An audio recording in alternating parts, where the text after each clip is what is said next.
Hey, what's going on, everybody? How you doing? I'm Dr. Boyce Watkins, and this is my last day in the Canary Islands. I'm about to head out of the country and head back to the States real soon. Got to go to Seattle to do some stuff, and then can't remember what's after Seattle. I always kind of forget. But anyway, I was compelled this morning before I go and get on this flight to elaborate on something that I talked about yesterday. It was really actually a revelation that kind of hit me literally just literally like, a day or two ago.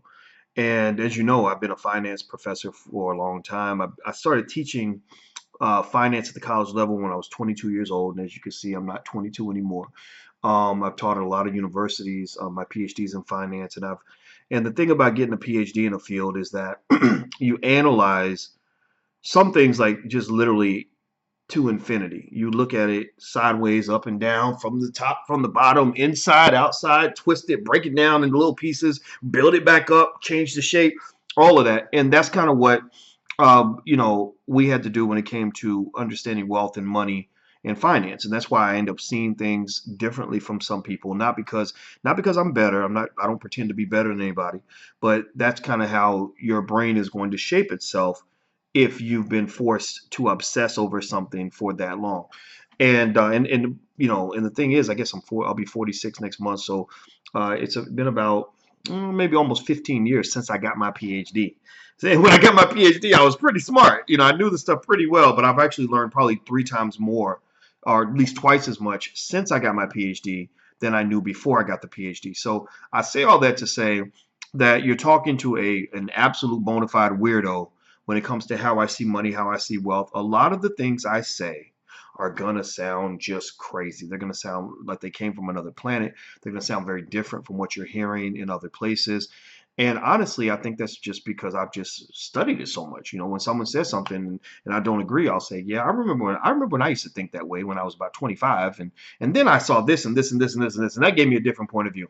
And the thing is that I've always been determined to use that PhD to help Black people. I've always said, what if we took that level of expertise and applied it to nothing but solving the most critical problems in the Black community, the most critical issues that we face? What can we accomplish in a generation? I believe we can accomplish a lot. I believe we can do this. I believe we can do a lot. I believe that we can not just catch up. I'm not trying to catch up anymore. Catching up is for suckers, man. I don't catch up. I want us to push ahead. And so I've spent every single day of my life thinking about ways to implement, excuse me, a national economic plan that will allow us as Black people to catch up and surge ahead and to just do things that are just almost on another level. That's just, stuff that other people can't even comprehend. So here's what I was thinking about. Here's what I came up with. And this is going to sound crazy at first, but just hear me out. You ain't got to agree. You can feel free to debate with me because I don't know everything, but just hear me out.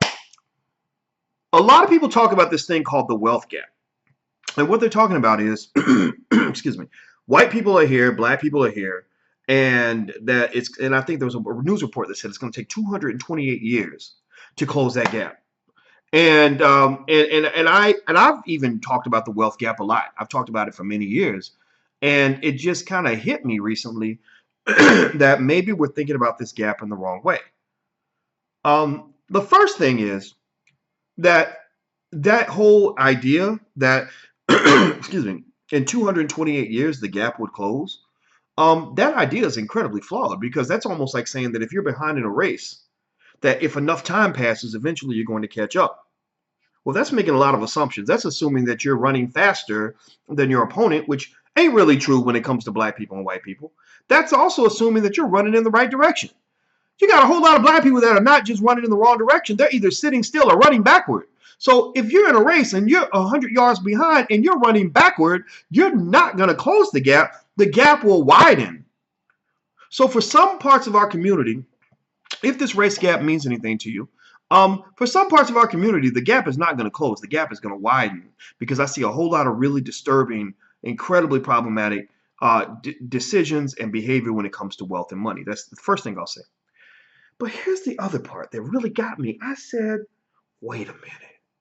We talk all day about this gap, this wealth, the wealth gap. Got to fix the wealth gap. Wealth gap. We can't. No point in talking about financial literacy because the wealth gap is too big, and the wealth gap can't be closed unless we get government help and all. And some of that might be true. But I said to myself, I said, why are we always comparing ourselves to white people? I said, are they the gold standard? Is that what they are? I mean, are they the standard of excellence? Is that what we're trying to become? Because when you're chasing a target, when you're comparing yourself to something, that kind of means that you're kind of trying to become the thing that you're comparing yourself to. And so what you're doing is you're mistaking proximity for progress. You see, you're thinking that the more you're like them, the more successful you are as a black person. I reject that vehemently. I think that the gold standard is not the white guy, because if you analyze the data and you look at the way whites manage their money and the choices they make economically, they don't make good decisions on average. They make really bad decisions. Their financial literacy level is incredibly low. Why not pick a different standard? Why not pick a standard that matches the greatness of black people instead of creating a standard that matches the mediocrity of white folks? Why do you consider mediocrity to be your gold standard? Why is mediocrity your goal? Why are you trying to always kind of keep up with the Joneses? That's what you're doing. You're just keeping up with the Joneses. Well, white people, we're behind them. We're never going to catch up. We're never going to be like them. They don't like us. They won't accept us. They won't assimilate us. We can't get equality. We can't get inclusion. We can't get them to allow us into their universities and treat us like we're just like them. And I think that this whole idea of thinking about these gaps, it's flawed thinking, not just because you're comparing yourself to a mediocre standard, but you're also sort of assuming that somehow that the universe is supposed to create a world where you as a black person can be sort of this passive participant in the American economy and one day be treated the same as white people do, as white people treat each other. A white person, any person, is not going to ever invite you into their home, their institution, and treat you the way they would treat a relative. It's just not going to happen.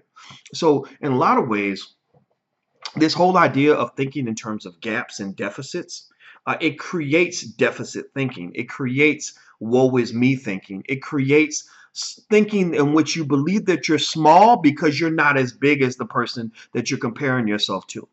You see, here's the thing. Even though whites don't have great financial literacy, and the data shows this, I can show you research studies that prove this, they have a lot of wealth. They do have a lot of wealth. And in fact, they're among the richest human beings on the planet.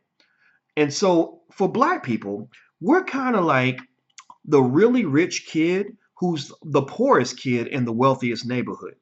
So that kid goes to school and says, well, I mean, these kids, I mean, they're driving, 2017 Mercedes Benzes, and I only have a 2014. Their dad's houses are worth 10 million. My house is only worth 1.5 million. So I'm probably a lot like a welfare recipient. I'm poor. I'm like the kids from the hood. Think about how crazy that mindset would be. Think about how ridiculous that person would sound. But in a way, that's kind of what Black Americans, that's what we make ourselves sound like, or that's what we sound like to each other when we say, woe is me, I can't do nothing because we ain't got nothing. I mean, look at the wealth gap. Look at how much they have. White people have 10 times more than we have, and white people have more. Blah, blah. I mean, it makes you sort of look at what you have as if you don't have shit. And what is really true, and anybody who's ever been to other countries will tell you this, is that most black people really don't even know what real poverty is. For example, there are places in the world where you can't be poor, considered poor, and also be chubby at the same time. There's no such thing as a poor fat kid in a lot of parts of the world. They're like, well, what do you mean you poor? You eating good. And there sure as hell ain't no such thing as a poor kid who has a pair of Jordans and an iPhone and a big screen TV in his house. That just doesn't calculate for a lot of people. They're like, wait a minute, what are you talking about? I'm eating dirt off the ground and you are eating at McDonald's every day, texting on your iPhone and watching World Star videos while you're looking for the latest pair of Jordans. Like, that doesn't compute for a lot of people. So for black people, what we got to do is really get out of the mindset of always comparing ourselves to white folks. White people are not the gold standard. They are not the epitome of excellence. They are not your God. They are just some other people who coexist in the same world that you live in. Now you have to deal with them because they're around. They're part of the global community, but you can still run your own race. I say my proposal to you and I hope you'll consider this, is to focus on what you got. Focus on what you have to work with. Focus on saying, you know what, I don't need to control the whole world. Maybe I won't ever, maybe we won't have as much money as white folks, but we can still do the best we can with what we've got. I might not have a mansion and a big 20-acre plot like my neighbor, but I got my little half an acre and I'm gonna take care of that shit. I'm going to plant flowers in the garden. I'm gonna make sure the shrubs are nicely trimmed. I'm gonna make sure that this is the nicest half an acre of land in the entire neighborhood. And I'm not going to engage in the temptation of believing that because I don't have as much land as the next guy, that somehow I don't have to take care of my yard. Because that's what you hear a lot of black people say. They'll say, well, Doc, there's no point in talking about financial literacy because black people don't have any assets. Black people don't have anything. Like, why are we talking about financial literacy when we ain't got nothing to manage? Well, you guess what? Let me break this down for you right now. Black people have more spending power than the gross domestic product of 85 to 90% of the countries on this earth. I could give you a list of countries, and I've done this before, and I'll do it again. If you list countries by GDP, if you rank countries by gross domestic product, which is the value of all the goods and services produced by that country, the black community with our 1.1 trillion in spending power has more spending potential than the gross domestic product of Indonesia, Mexico, Turkey, the Netherlands, Saudi Arabia, Switzerland, Argentina, Taiwan, Sweden, Poland, Belgium, Thailand, United Arab Emirates, Nigeria, Norway, Austria. Should I continue? Yes, I'm going to continue so that for those who don't get it, for those who want to believe that we can't do nothing on our own, for those who want to believe that we ain't got nothing, I'm going to keep going. Iran, Israel, Hong Kong, the Philippines, South Africa, Malaysia, Colombia, Denmark, Ireland, Egypt, Singapore, Venezuela, Pakistan, Chile, Bangladesh, Finland, Vietnam, Peru, Portugal, New Zealand, Czech Republic, Greece, Romania, Iraq, Algeria, Qatar, Kazakhstan, Kuwait, Hungary, Angola. You could keep going down the list. It's Sudan, Morocco, Puerto Rico, Ecuador, the Ukraine, Slavic Republic, Sri Lanka, Ethiopia. The list goes on and on. Kenya. We have more spending power. We have enough money in our community to buy up all the goods and services in all of those countries. And this is the majority of the countries on this earth. The only countries where our spending power does not exceed their gross domestic product, it's a very short number. China, Japan, Germany, United Kingdom, India, France, Brazil, Canada, Russia, Korea, Australia, and Spain barely ekes out. Those are the only countries on earth where we don't have enough money to buy them all. And most of those countries, we can buy 90 to 95% of their gross domestic product. So most of those countries are barely above black people. If black people simply spent a generation learning wealth building, learning ownership, learning cooperative economics, which means keeping your damn money in your own communities, teaching our children about investing, teaching our children how to save and invest as opposed to spend, borrow, and consume, then guess what? Spain, we gobbling you up too. We have you in the next generation. Guess what? After that, we would then be able to go after Korea and Russia and Australia and all these other countries. So what I'm trying to say to you right now, what I'm saying to you right now, and I got to go because I got to get on this flight, is that you are not a weak, pathetic, hopeless group of people. You are not a group of people who can only accomplish something if white people give you permission. You are among the greatest people on this earth. You have potential and capability and capacity that far exceeds that of anyone else in the history of this planet. You have overcome the worst. You have made $1 out of 15 cents at every turn. You have overcome insurmountable odds through your entire history in this country and before you even got here. That was when you were really great, before you became slaves. Just do the best you can with what you got. And stop trying to keep up with the Joneses. Stop trying to compare yourself to other people because it is beneath you. Black excellence should not be compared to white mediocrity by any stretch of the imagination.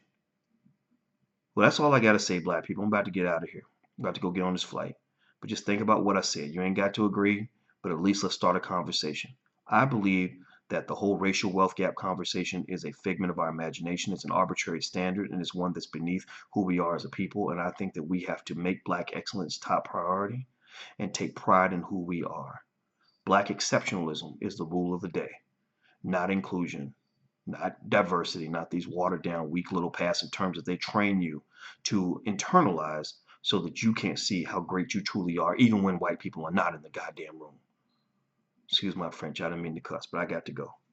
Take care, guys. Don't forget, if you want to sign up, we have a lot of wealth building programs if you're interested. The Black Wealth Bootcamp is one of them. You can go to theblackwealthbootcamp.com. That's theblackwealthbootcamp.com.